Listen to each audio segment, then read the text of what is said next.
This question is from Corey Chan. He's asking, or he's saying might be suitable for top 5, but basically looking for information on binding tech and construction, saying metal versus composite, K2 tripod, now skate tech, Solomon heel cups, mini disc, footbed sandwiches, high back materials, whatever. I dug the tech cast quiver format and thought that it was pretty insightful. What factors do you guys have in mind when you pair bindings to boards? So we can kind of just maybe go down the list. So we'll start with metal versus composite, which I know you have a much stronger opinion than I. Fuck metal. Yeah, he fucking hates metal. I don't really have an issue with it. They feel different for sure, and I would say, and this kind of goes back to like if you've seen any of my reviews talking about free ride bindings or stiffer bindings, is there's 2 kinds of stiff bindings. There's responsive bindings, which, thinking through it in my head, I think anything I've given as your most responsive bindings, none of those are really going to be aluminum. And then you have your stiff supportive bindings, and a lot more of those are utilizing aluminum. And that's just a feel thing. I think mini disc was probably the best thing to ever happen to aluminum base plates because it allowed for a little bit more flex, just because the disc can't flex, period. If it did, it would blow off the board. So the rest of the frame, aluminum can be designed to flex. It flexes in Burton channel. That's made of aluminum, so it can flex. Wings of a plane are aluminum. Exactly, and those bend. Yeah. So it's doable, and it just has to be designed right. So if you actually get in a ride binding, especially a little bit lower end frames, and you go ride it and you stare at your feet, you'll see the frame does flex. Not a lot, not as much as nylon, but it does move. Aluminum just has a supportive feel. It does transfer vibration. It's metal. Plastic is going to dampen that. So as far as the setup you're going to put it on, just maybe think about that. If you're riding a board that doesn't have much dampening to it and your boots are very focused on board feel, then aluminum bindings, you're going to feel everything with them. For the most part. There's a few exceptions here and there. Like I would say the Flow NX2s, for instance, are a good exception because there's a massive urethane pad underneath the binding that does a fantastic job of smoothing everything out, as well as the footbed itself. And then there's also foam on the disc, which, by the way, quick side note, Union loves to talk about their percentage of board contact. Well, go look at a Flow NX2. It has 0% board contact, according to the way that Union figures that out, because there's not a single piece of metal in the disc or metal in the frame that actually touches the board. It's completely surrounded by a urethane pad underneath, and the disc itself has foam underneath it. So there's actually not any percentage of the real binding that touches the board, so 0%. Anyways, nylon is going to have some flex to it, and then when you're able to incorporate stuff like fiberglass or carbon into it, it stores energy for release, more or less. That's what carbon does, is when you put energy into it, it holds onto the energy and gives most of it back to you, and that's why it feels responsive. Aluminum doesn't really do that as much. In these kind of design purposes, it very much can. Look at baseball bats, for instance. But for the most part, you can't really do that with the way binding works. So aluminum bindings are super supportive and very stout feeling. They just feel very sturdy underneath you. They're rigid. Rigid.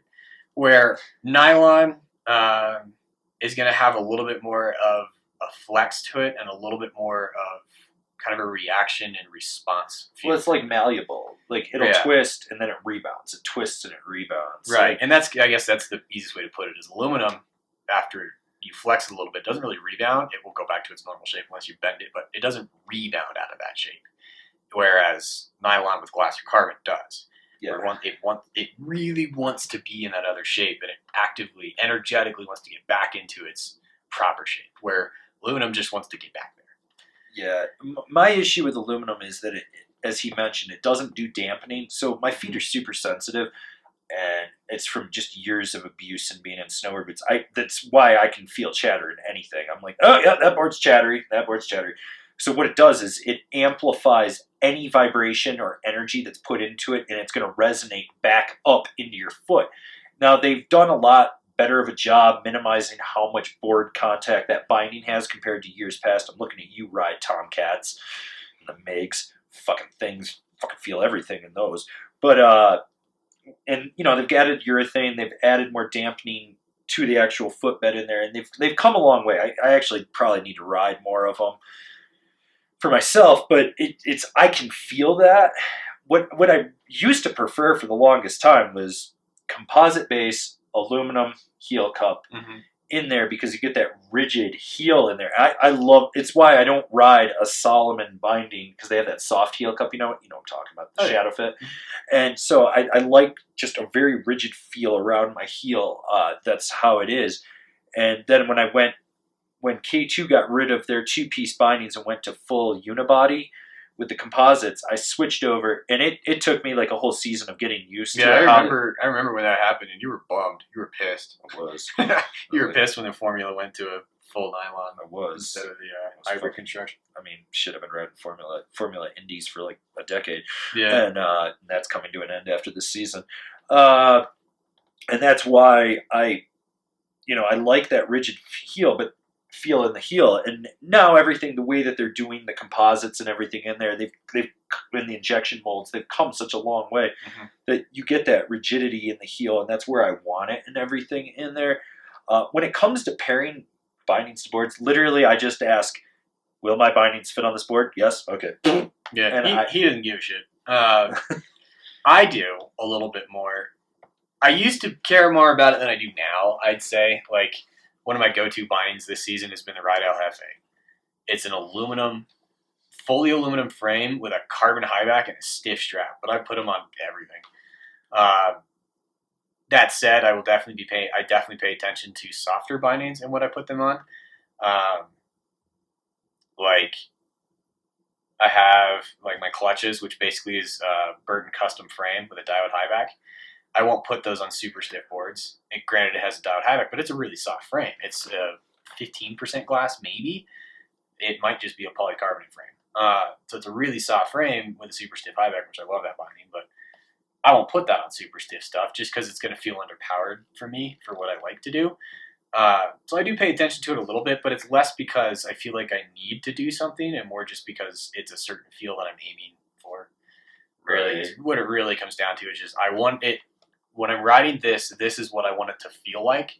So I put the appropriate stuff on it to make it feel how I'm trying to make it feel. See, and I ride such a stiff boot with the Thraxis that I don't need a stiff binding. Like, Yeah. I believe that the boot should give you all your support and all your drive, and the bindings are secondary. I'm old school in that. Like, I mean, when I was really started taking snowboarding more seriously and was riding every day after school and everything, it was, will this binding not break? That's all we cared about in the late 90s was, will this binding not break? So I don't have to be down in the repair shop gutting ski boot parts and straps and drilling holes and shit. And I used to ride Drakes, and I rode Burtons, and I rode Solomons when they came out, and I bounced around from a bunch of different bindings. And my big thing was, will it not break? And when I find something that's tried true and I know it's not going to break, I just fucking stick with it. And for me, like, the consistency of knowing I'm in the same boot, the same binding, and a different board, it makes testing so much easier for me, because I can just be like, okay, yep. I can be like, I know what I'm going to feel in everything. And next year, I've got to find a whole new binding company for myself, because K2 put 3 degree of canting in everything, which is stupid. Yeah. Canting. Since we're on the topic of binding technology, canting is a great thing. And what that is it's just an elevated platform to realign your knees so you're into a natural stance alignment, so you're not torquing your knee outward or inward. Most people ride a little bit wider than shoulder width apart, so having like 1 to 1.5 degree cant, it straightens up your tib fib into your knees and your alignment and stuff. Just take some pressure off knees and hips. Yeah. 3 degrees of canting on top of I cant my footbeds inside my boots, I'm knock-kneed. And it just blows apart. I think 3 degrees is too much. I think it's too much. And the thing is, with 3 degree canting, like, that's just the number that we all landed on. And part of that was because canting has always existed on the alpine snowboard side or the mono skier side. But in like mainstream snowboarding, this current wave of whatever I think was Ride with wedgie footbeds back in like 2006 or 7. Right, it was like 7 or 8. 7 or 8. Yeah. Right around there is when they introduced wedgie. And also back then, we all rode like 24-inch stances. And that has speak for yourself. Well, okay, I rode like a 20. That was what was popular back then. Was wide stances, tight pants, and we don't ride those stances anymore. But every brand is still doing that level of canting. Like when I rode that wide, a 3-degree canting made sense and it felt good, and I wouldn't ride or didn't really want to ride flat bindings back then because canting felt great. It took the pressure off my knees and hips when I was riding over 22 inches wide. Now that I ride 21 or just under 21, like 3 degrees of canting for the most part just gets in my way. Wait, you're that narrow now? Yeah. Holy shit. Okay. The more my feet go towards double positive, and on some stuff is double positive, the narrower my stance got. That actually makes sense. But I will be riding duck till the day I die, but it's not as duck. Not as duck as I was when I was 16. 16, this was my stance when I was 16. 27 degrees in the front, negative 21 in the rear. That hurts. And it was about like a 21, 22 inch, give or take. I mean, for a while there, I was like doing 19, and I progressively got a little wider and wider as I got taller. And now I'm down to 15, negative 12, 21.5. My entire shop, everybody has at least one board they ride double positive. I tried to ride double positive like 2 years ago, and it almost blew my back hip out. Yeah. I was like, I can't. My natural anatomy, like from too many years of conditioning myself, it will not change from that duck stance. And it's funny when I see comments like your stance is just too crazy ducked out for this type of board. And I'm sitting here thinking, I'm like, fuck, dude, what do you want me to do? 15 negative 12 is not too ducked out. That is a very average stance. Yeah. But yeah, and then one of our kids, Austin, has been riding 30 positive 6 and 20.5 inches wide. Oh, Austin. Yeah, well, he fucking loves it. Apparently. He's from Texas. He's from Texas, yeah. But dude, he fucking turns. He knows how to fucking turn. So I taught him well. Yeah. Well, eventually we should get him in here. Well, we will eventually. I'm not worried about it. But because he is 100% committed to like being a Japanese snow surf person. Like that is all he wants to do is turn like those dudes, which is part of the reason he's riding that stance because some dude he found on Instagram finally set his stance and it was like 52 centimeters, I think, and 30 positive 6. So he's like, oh, I have to do that. Like, you don't have to ride somebody else's stance, bud, but all right, you go for it. And loves it. Yeah, stance also comes in with and so it's funny. I got a comment the other day about a guy bitching and moaning. I don't know if it was the Jones Mountain Twin or the Typo or something, but the stance was too narrow at its widest point for him. He wanted like a 26.5-inch stance. He better be like 6'8". He's 6'2". So I told him, I was like, why don't you bring it in, man? It's going to be easier on your knees. So he brought it into like 24.5, and he's like, dude, I could turn so much better, and my knees were better. Oh my God, are you kidding me? Like, oh, I wish people would understand this. Like, I get it. In 2007, that was the cool thing to do. But there's a lot of stupid cool things that people did back then, and it's not cool anymore. It's just like in 5 years, all these kids that are rolling their pants above their boots are going to be like, I was a fucking retard. I hate that. Oh That bothers me so much. Whatever. Fuck those kids. Yeah. So then it's asking, next thing you asked about is like tripods versus skate tech, so kind of like underbase technology. Well, yeah, so the whole point of that is to minimize board feel and allow more lateral flex of the binding. Like I love skate tech. The first time I ever rode it, JF Pelsha, the owner of now, the founder, sent me like first generation Hanger 1.0 IPOs. They were a little too tight for my boots, but the one thing I noticed was that power transmission from toe to heel. Like sitting on that kingpin, it rocks in and you get more, you can just get more spring and snap off your edges. Yeah. And it makes any board you put those on steer at your feet. Yeah. Which is, I mean, it was really the first, because this was before Tripod. I think this was before Contact Pro. It was. It was after Contact, but Contact still had a full-size disc. And I'm trying to think, like any of the other binding base techs, the closest thing was maybe, I don't remember if Rome had V-Rod out yet at that point. No. And Flow had the M-Series stuff. Yes. But that was about it. And all that was really designed to do is to minimize your footprint and allow the board to flex a little bit more underneath your foot. Yeah, That's all that was you're really lessening designed that to do. dead spot under the Where foot. now with Skate Tech, the whole purpose of that was to actually make your binding feel different. And it was the first one that really did that and did it and actually worked. Like it's actual tech that actually does something, makes your board feel different, and it works well and is actually, I think, good. I honestly wish. I mean, I get the concept of calling it skate tack and relating it to a skate kingpin, but I really wish it didn't have that correlation. I don't think. Well, the problem is, I think the video that they use, they show the skateboard and how it's turning. Yeah. And there's no turning in the binding. It's No, straight forward. yeah. So what you want to do is look. The best way to do it would honestly be a reverse kingpin truck for like a longboard, and how it just goes up and down. Yeah. That's the best way to look at it. But I've got a couple sets of the new Now stuff I'm going to be riding. We've got that Explain series. I haven't done anything with it in a while, but I've started filming more things for Explain, like different companies' tech. I'm going to do one with Skate Tech and just break it down to the bare bones essentials. But Skate Tech works. It's not a gimmick. It absolutely works. And same thing with tripods from like K2. They work. They do not. I really like tripod. Like I was saying earlier, the LFA has become one of my go-tos. My other go-to is Lean ATs.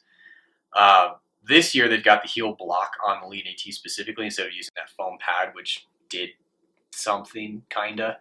The heel block is much, much better. It does help minimize that lateral flex a little bit. Provides just a little bit more kind of stable and more powerful drag down towards your tips.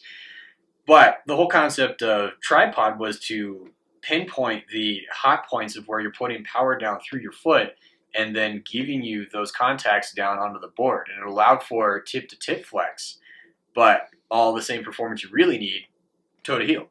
So they didn't lose any of that power toe to heel. It got smoother because the pods are urethane. And then it just kind of created a little bit more. It was a shift in concept, and I started to see this right around that same time this came out was Contact Pro and the reissue of Solomon Soft Heel Cups, originally Relay, now Shadow Fit, was the paradigm shift of instead of your board and binding being one unit, it was more your boot and binding were one unit.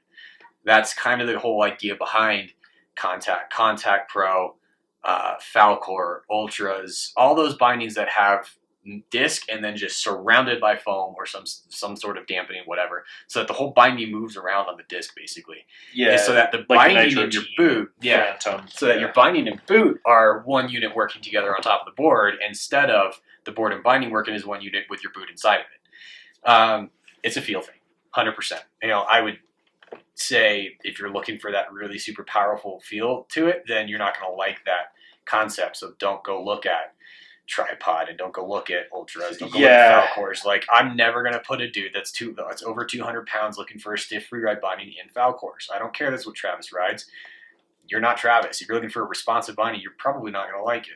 You might, but I'm still going to put you in something more traditional at that point. Just because it has it's that surf response instead of supportive response. Yeah, I have a set of the Lean AT's second year ones, and they have that huge foam pad that you could put on to help deaden the feel. I run them with the pad, but I only put those bindings on my twin powder freestyle board on my Amplid Pillow Talk because I loved having a lot of lateral flex and movement underfoot for log jimming. That board, I literally only rode that thing for hitting logs, and I'm not even hitting logs much anymore just because copper doesn't have any. Sadly, I need to go build some.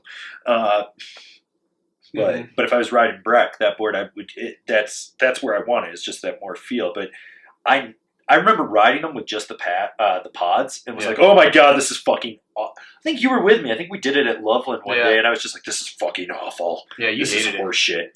I liked it. One of my favorite bindings of all time is the second year Lean FS before the high back became useless. Now called the lineup. Which that same kid that rides 30 positive 6 ride the lineups, loves them. But anyways, yeah, and I've ridden them both with and without that foam pad. Most of the stuff that I've got it on now, I run the foam pad on. It depends on the board I'm putting them on for the most part.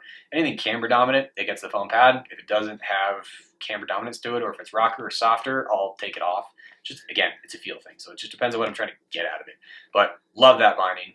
K2, bring back that old high back. K2, get rid of 3 degrees of canting. That too. But no, like with me, Yeah. I don't like mini disc. I like having a dead spot right under my foot, but that's because of how long I've been riding, uh, Should and work beckoning you. it's weird. Yeah, I guess I'm taking tonight off. Yeah. Sure. But yeah, I like that dead spot underfoot, and I really like just having that much, just knowing that the outside and the inside of the binding where it's going to flex. Like that's where my foot is. That's it. That's, I mean, granted the bindings are a little beveled. There's going to be a little roll side to side, but it's like anytime I get on Shadow Fit, I lose my shit. I just lose my shit because I'm like, my heel's moving. I don't know what's going on. And so you mentioned it. We'll roll on a Shadow Fit here. Shadow Fit is a soft heel cup. It was originally called Relay. Relay was too soft. It was insanely soft. Well, and the whole concept was it was to be more like a skateboard, like how you move your heels to set up before you pop an ollie and everything like that. You're always moving your heels. And like, I actually rode Relay. I loved it in powder. Yeah. Oh, it's powder. It was deep snow and trees. Yes. Yeah. But anytime I was on hard pit, which I rode that with a Solomon grip, which is what became the Assassin. Yeah. I love the grip, but I mean the grip had 10 centimeters of effective edge. That was it, right between the feet. That was it. That was all the contact. That was a POW freestyle board. For sure. For sure. And I love the way that thing rode, but it was, yeah. I can't do Relay. I couldn't do Relay, and I can't do Shadow Fit. I don't like when I go to drive off my heel and push in, knowing that it's going to move a little bit before it fully engages. It's too sloppy of a response for me. And it's a feel thing for sure. I like it. I've had it in the past, and it actually, depending on your carving style, you have your European power carving. Doesn't really work great for that. But if you look at like a lot of that kind of Japanese super fluid, super surfy kind of style carving, you see a lot of those guys are riding K2 leans, Contact Pros, and now Stratos and Shadow Fit. A lot of those guys, that's what they're riding because it provides the ability to move your weight on top of the board more than a solid fixed planted binding. Right. It allows you to kind of pre-position your weight before you start actually driving that weight down into the board. That's what I liked about them so much in Pound and Trees, was it allowed you to kind of preload your body without having to load that through the board immediately. You could kind of preload your body and then move it into the board because the binding allowed you to move a little bit before you had to drive that power down into the board. Now, straight back, toe to heel, you're not putting any lateral flex on those bindings at all. They're just as responsive as anything else because you have a literal Kevlar wire running through the top of the heel cup, which those heel cups sit higher than most other stuff. And the high backs are relatively stiff. That said, the Quantum is by far the most gender confused binding on the planet because it's a soft heel cup and a carbon high back. And it just never has made sense to me. And I've ridden, and that's kind of the other thing about Shadow Fit. And, I haven't ridden the newest stuff. But for the most part, I've yet to really feel a significant difference between District at the bottom end and then Quantum all the way at the top end. I would put those bindings on the same boards between Quantum with a carbon high back all the way down to District because that toe to heel response, because of the way everything works, like you go grab a District high back, it might have some torsional flex to it, but pull straight back on it, it's just as stiff as the Quantum high back. And because the heel cup with a Kevlar wire runs so high up on the high back, your toe to heel response between those two bindings is like the same. And then because it has a soft heel cup, your lateral flex is the same. Well, you could literally pull the heel cups off or high backs off of them, and it really, right. And that's we've had a kid that did that. He was super skate style, rode like 18.5 inches, and he rode high backless holograms. And I guess he didn't even notice the high back was gone, other than the fact that it sits a little higher. Well, it was Austin. Oh, so it sits a little deeper in the heel cup. And he rode the Synapse, so he rode a relatively stiff, stiffer boot. So yeah, it didn't really matter.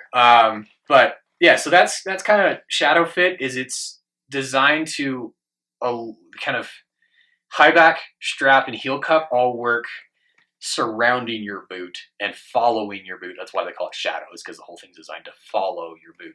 Yeah. Basically, it's just a more looser, surfy feel. It's a style thing. Again, if you're looking for something that's powerful and responsive, then no, you don't want that. Go somewhere else. Which Salomon's binding line is fucked. But anyway, and that's part of it, is because if you want a powerful, responsive binding from Salomon, they don't have one. They do shadow fit, basically. Like the closest thing you can get is Alibi Pro, and it's still like a medium stiff binding. They need to make Chiefs again. God damn it. Oh, I miss the Chief. The Chief and the Boss. Yeah. Those were good bindings. Those were super good bindings. Footbed sandwiches. I can only assume you're talking about Bent Metal's drive plates. Well, you could also be talking about like the replacement wedgie beds that they had. Yeah. That Ride had. I think what he's talking about is like the canting in the footbed and the replacements. Because you know how like certain ESTs you can replace the actual footbed. I think that's what he's talking about. So, I mean, whether or not I don't think there's a genuine performance difference between a binding that has a solid footbed from where your foot contacts all the way down to the bottom versus anything that has a removable plate. Thinking about like Ride, whatever. The one that I would say does would be Bent Metal drive plates. I have felt like that the way the drive plates are made, because it's a sandwich construction of actual either glass, carbon, or basalt and epoxy, they dampen without having to have thicker material. So you get both good board feel out of it because their base underneath the drive plate's really thin. So you get really good board feel out of it, but they still ride smooth. So I'm actually a pretty huge fan of drive plates. I really like them. I haven't ridden them yet, but I'm going to, I think, the end of this month, I should be getting some Bent Metals from our local rep to test out. Yeah, one of my favorite binding setups, I just don't own them. Otherwise, they'd probably be heavily in my rotation, would be transfers, but with the carbon drive plates. Just because the transfers are a little more the flex I like, and I'm sort of scared of carbon high backs from most brands just because they break. The one on the El Jefes I really like because it's layered with urethane, so it's more durable than pretty much everything else out there. But yeah, I don't really like carbon high backs because they scare me. They're just fragile. Well, you get a low swinging chair like this year with all the snow we've gotten, so the load ramp is sitting higher, and that chair bounces down when it comes around. It'll just snap it right off. Like I snapped a set of Formula high backs, both of them. I mean, I had them. They were folded down. The chair was so low when it came around and we sat down, it squished our boards and it cracked both my high backs. Like that, it pulled my leg underneath and cracked the front one. Mm-hmm. Like I obliterated 2 fucking high backs like that. And I remember showing him to the then rep, and he was like, "How the fuck did you do that?" And I was like, because it wasn't like they snapped off; they were crushed, and those were just composite. Mm-hmm. They were a nylon composite, so. I've never been a fan of carbon high backs because I know that they'll break. I know that at some point somewhere they're going to break. The other thing is high backs that lock. I fucking can't stand that. Riding those switchbacks yesterday, those high backs lock until you kick them down. Like they're just permanently locked upright. Waiting for one of them to go flying off. Fucking goddamn switchback. Yeah, which I think at this point, that's the only brand that does a locking high back. Yeah, well, it's not even maybe a true argue flow. If you pop it up, then it's locked, and it's not going to fall down on its own. But like, and it's not. Yeah, it's not like the locking flat that like Burton used to do, where you had a little lever that literally would keep the high back in place unless you push the lever down. Yeah. And as far as high back materials are concerned, that's kind of your last point there for the most part. Well, I don't know. I mean, we kind of touched on carbon high backs. Other than that, everything else is pretty much either a polycarbonate or a glass-filled nylon, or a few, not many, but there's a few carbon nylons out there. Honestly, high backs, I don't really worry too much about them. All I care about is the back spine and my boot. If you've got really soggy ass boots or ones that are just prone to blowing apart, like a 32 lashed, you probably need a high back that's going to support it. But for me, riding a Thraxis, like I could literally cut my high backs off right at the heel cup, and my boot would still give me the same response. It's the same reason I don't even use forward lean. My boot has 5 degrees in it already. The biggest thing I would say about high backs is far less about the material being used and more about the shape. Yes, that's you look at, there's a massive difference between the way a binding feels when you're looking at a high back like on the Nitro Phantom versus the bent metal transfer that's got almost a double wing to it. They feel way different. So that, I would say, is way more important than what the high back is actually made out of. Just because, like you're saying, like boots nowadays have relatively supportive spines. Even, like I'm riding tuck knees right now. It's a ludicrously soft boot, but it actually has a fully injected spine to it because it has to, for the most part. Right. Well, that's what I like about like the K2 and the ride boots that have that urethane high back in the inside and their insert or whatever you want to call it, spine in there, because then it rebounds and it doesn't blow out. Like I remember the first year the Burton Hale came out, I had a set. I bought them and they fit great in the store and everything. And I went out and rode, and they had a 2-piece back spine right above your Achilles tendon. That's a smart place for it. So I came down hard on my heel edge and tried to push into it to correct, and ended up eating shit. Snapped the back spine, and the way it was pieced together, it gripped my Achilles so hard, I ripped my foot out of my binding and my boot while it was tied, and my Achilles was just bleeding. I'm surprised I did not rupture my Achilles, but like it was completely bleeding. So what I had to do to compensate for that was the internal harness in there. I took old Nordica ski boot tongue stiffeners because they were shaped perfect for the back of my heel, and I could slide them in underneath there, and that built it basically bridged where that spine was broken. But the crease on that boot, I could take it when it was when I was untied and pull it and fold it right down, and then it would just be the liner sticking up in there, because it was the most pointless back spine ever. And I remember they trying to talk to the rep and be like, this is not right. And he's like, well, you can try warranty, but it's going to be 30 days. And I was like, I need boots to ride. Like, I can't ride without these. Yeah. So, yeah. I don't know. It's weird when you start getting into materials and shaping of stuff and whatnot. I personally just think, like, you look at boots today versus 15 years ago, and they're not upright. Like, you look at them and there's a slight angle to them. They've got anywhere between 3 and 7 degrees of natural lean. That's why I just don't believe in forward lean at all.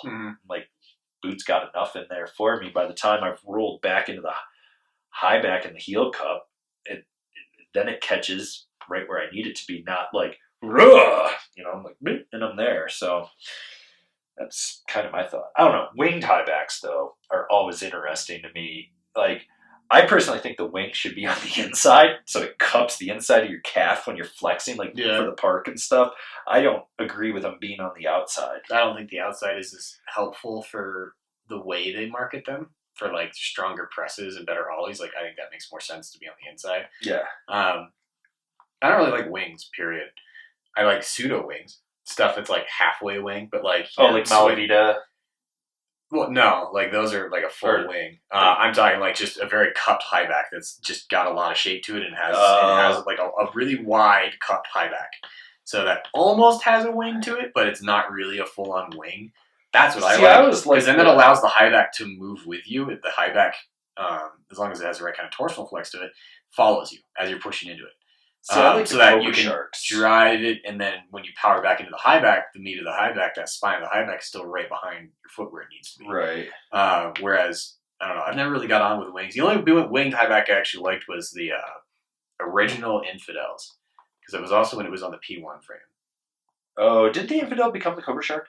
No. Cobra Shark became Infidel. They brought Infidel back, the name back, and renamed Cobra Shark into Infidel, and then also dropped the frame. It went from what was mission frame to custom frame, I believe, if I remember right. So it went from like a... Maybe that's what I'm thinking. It was the Infidel that was the one I liked, not the Cobra Shark.